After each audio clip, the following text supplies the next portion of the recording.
A big thank you to White Rabbit for bringing this video to all of you via Patreon.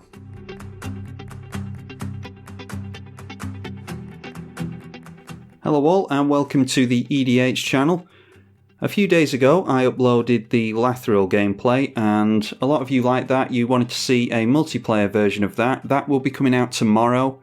I thought that I'd introduce some Precon upgrades that you could do if you bought the Precon deck.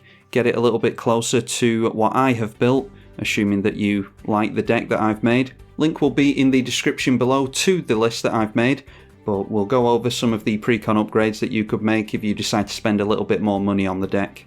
Don't forget to leave the video a thumbs up and subscribe. Around about 60% of you are not subscribed to the channel, which is an offence punishable by death. But for those of you who are subscribed, hopefully you enjoy the video, and for those of you who aren't, you need to get your act together.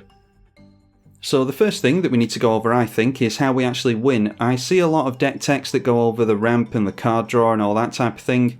I think the most important thing to keep in mind and to try and wrap your head around first of all when making a deck is that you need to know what your win condition is going to be first and foremost, and then all of the decisions that you make around the deck can go towards that win condition. So I don't know, just put more cards in there that get you towards that end goal. So one of the main win condition in Elves is the overrun strategy. Just going to go over a few cards here to get all the elf tokens into play. One of them is Blackblade Reforged to buff our commander and then hit for a massive chunk of damage and get a lot of tokens into play. Then we can buff them up with something like Return of the Wild Speaker and go in for an alpha swing. There's lots of ways to buff our elves in this list, so I'm just going to mention that one card and then we'll go over some other cards that we can use later on.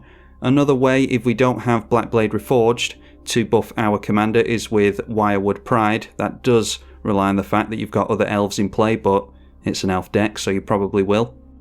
And then another means of using up all the tokens is with tap and untap strategies. So obviously the tap ability on Lathril is going to drain our opponents for 10, but if we can consistently tap and untap our Lathril and all the other elves, then we're going to be able to do that multiple times a turn.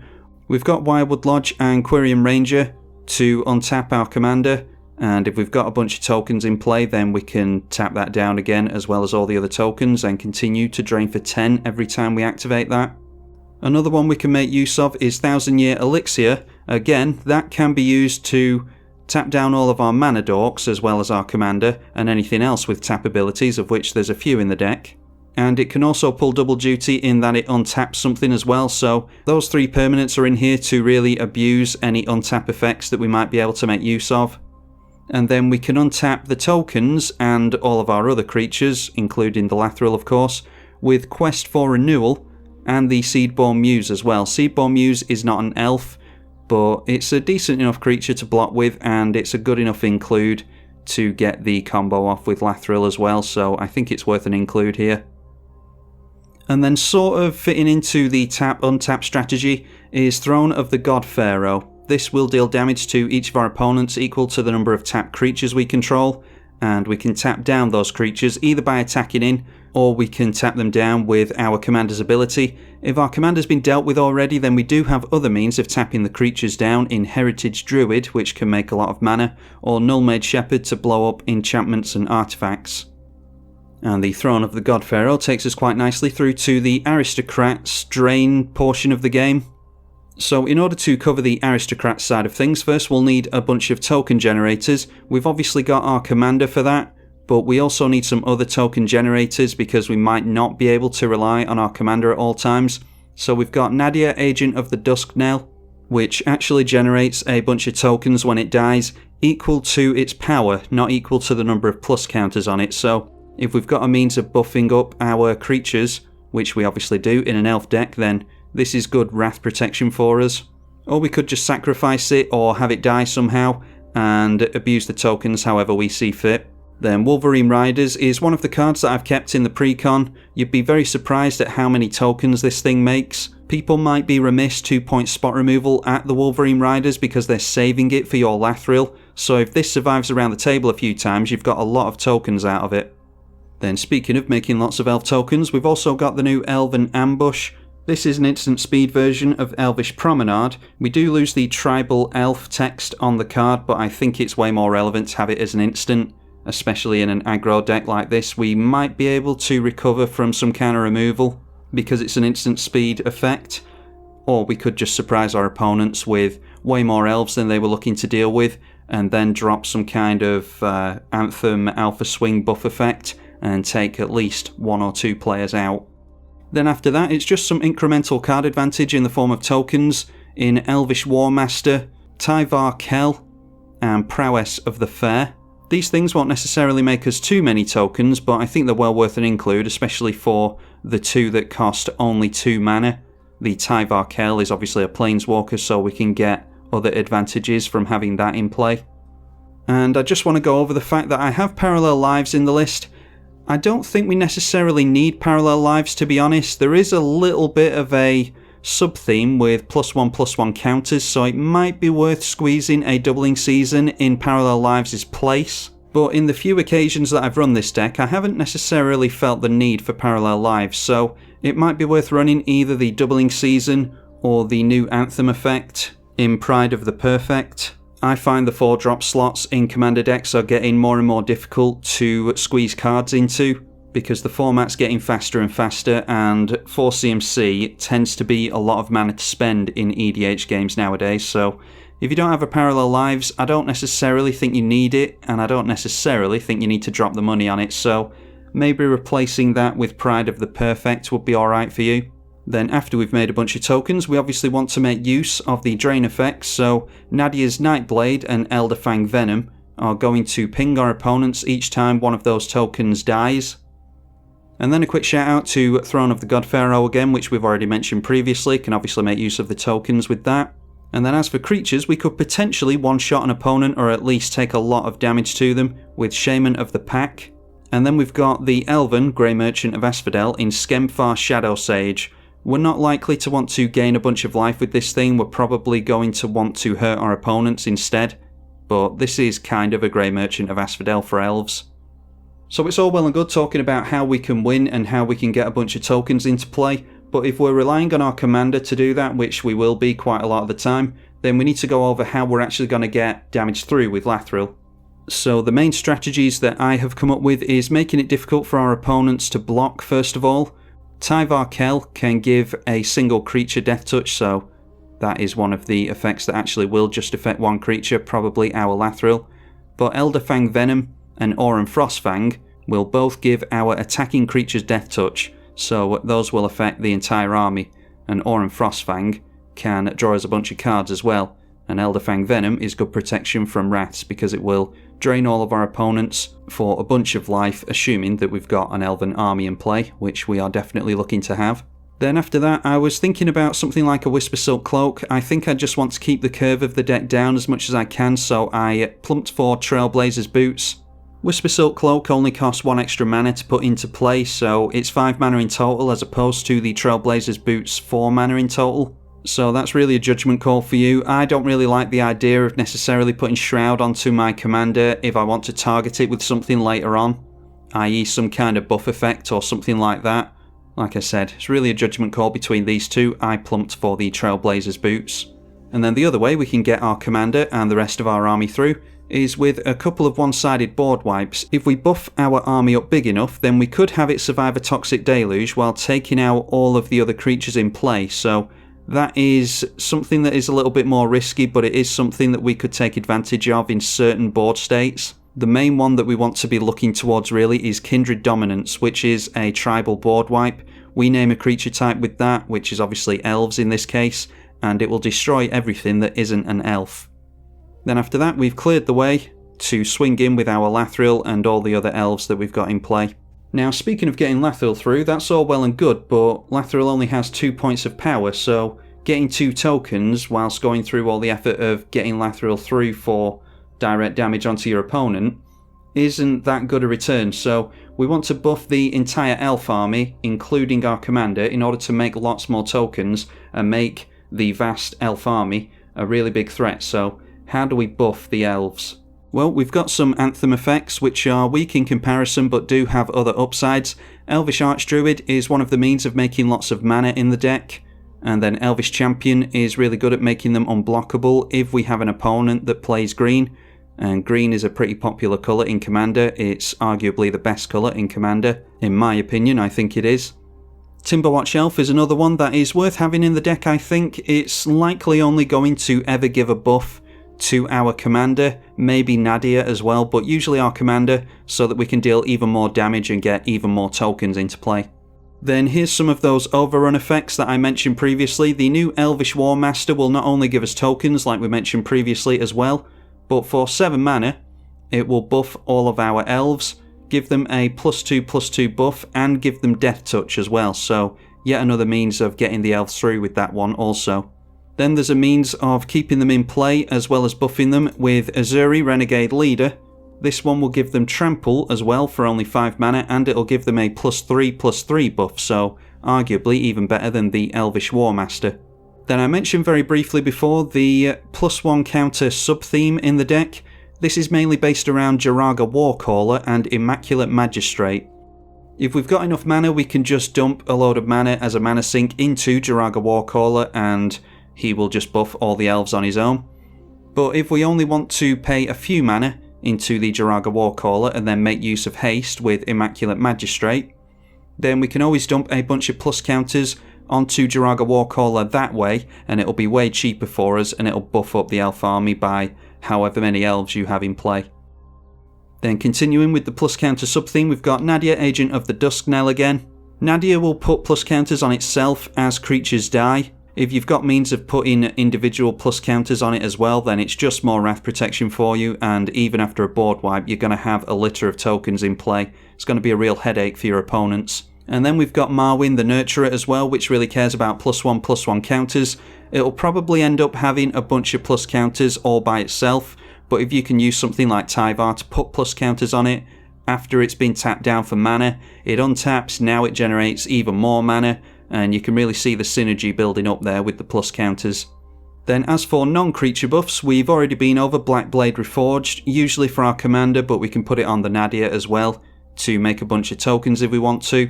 Wirewood Pride, pretty much the same thing. We're probably going to use that as a combat trick for our commander, but we could block a big creature that's swinging into us that our opponent doesn't think they're going to lose in combat maybe.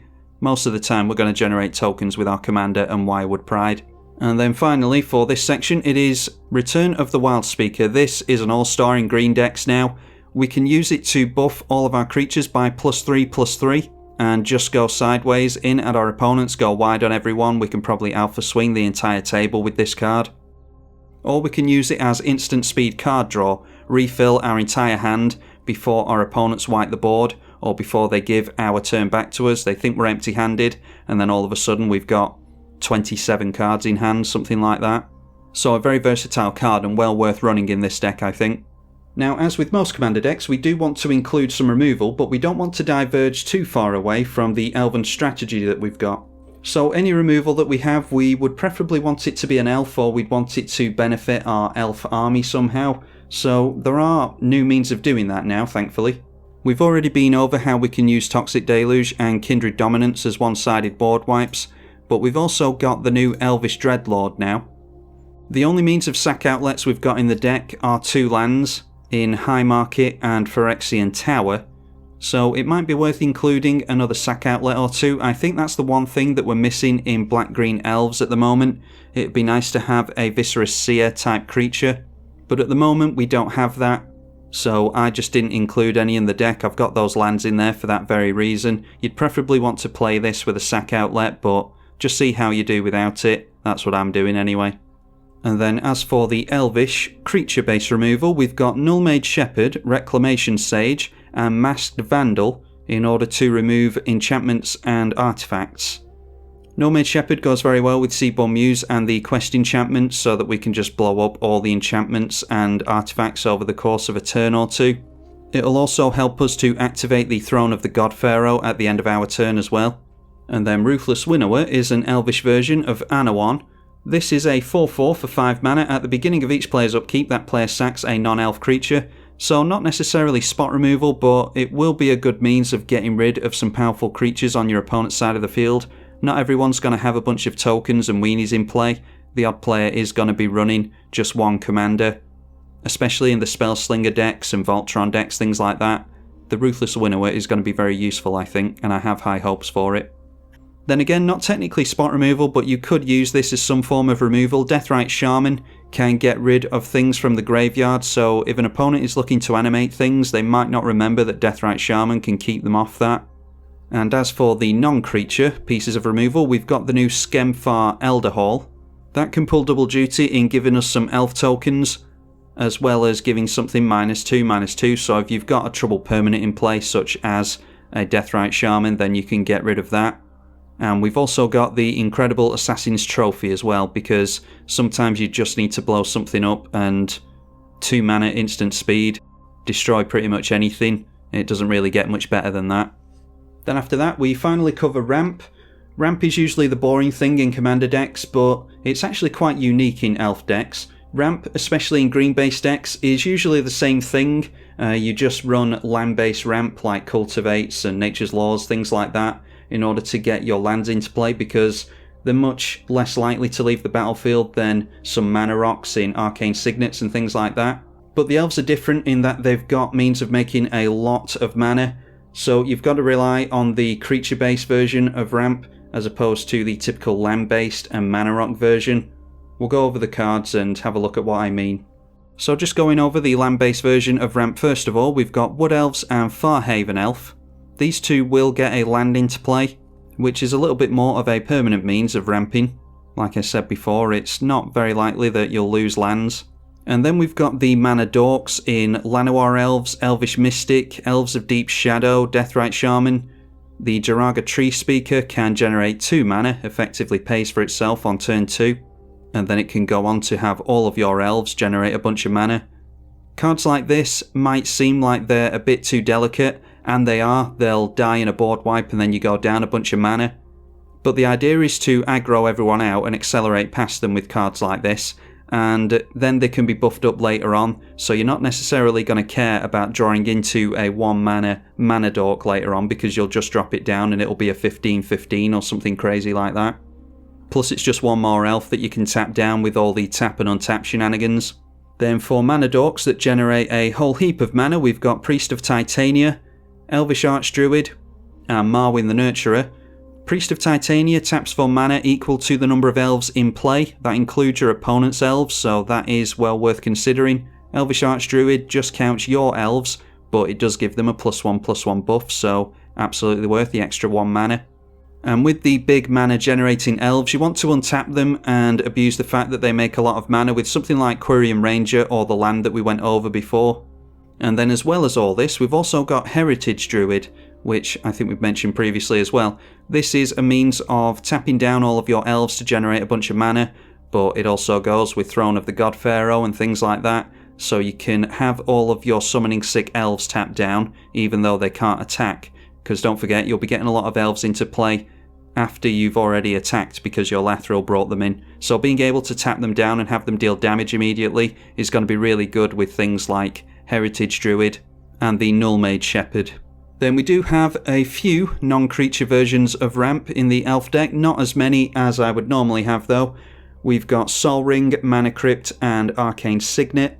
I've got Mana Crypt in the deck because I play Magic Online and it's really cheap. If you don't have one, then you're probably best just putting another mana generating elf into the deck. That should be just fine.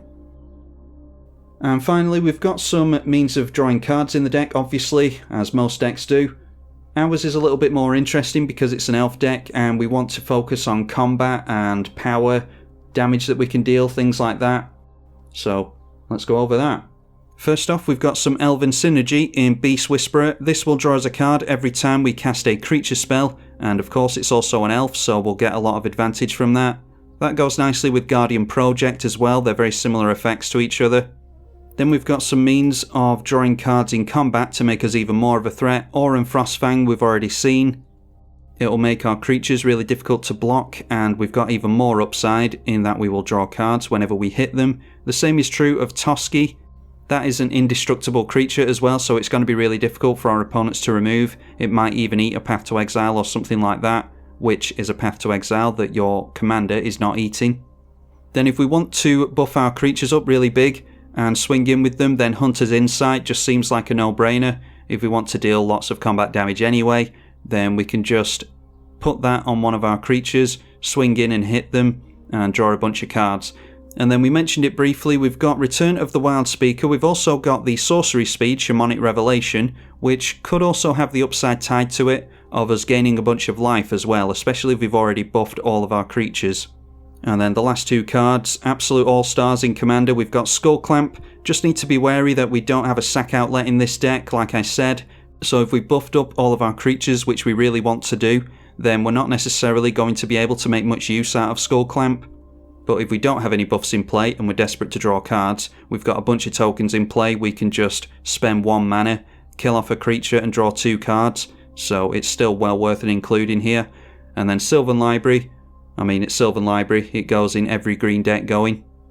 So that's that. That is everything that I deemed worthy of mentioning in the Lathril Precon upgrade that I've made. If you're seeing this video on the day that it comes out, then a multiplayer version of the gameplay will be coming out tomorrow, so look forward to that. And if you're seeing this video after the fact, then the gameplay will already be out. I will link it in the description and pin it to the top of the comment section. Be sure to let me know if you would like to see more of this type of video. I'm trying to deviate away from the gameplays a little bit just to give myself a little bit of a break. Be sure to leave it a thumbs up and comment down below on the type of video that you would like to see of this ilk, if this is the type of thing that you're looking for from the channel, as well as the gameplays as well. I'm tribalkai on the eedi-H channel. Thank you for watching.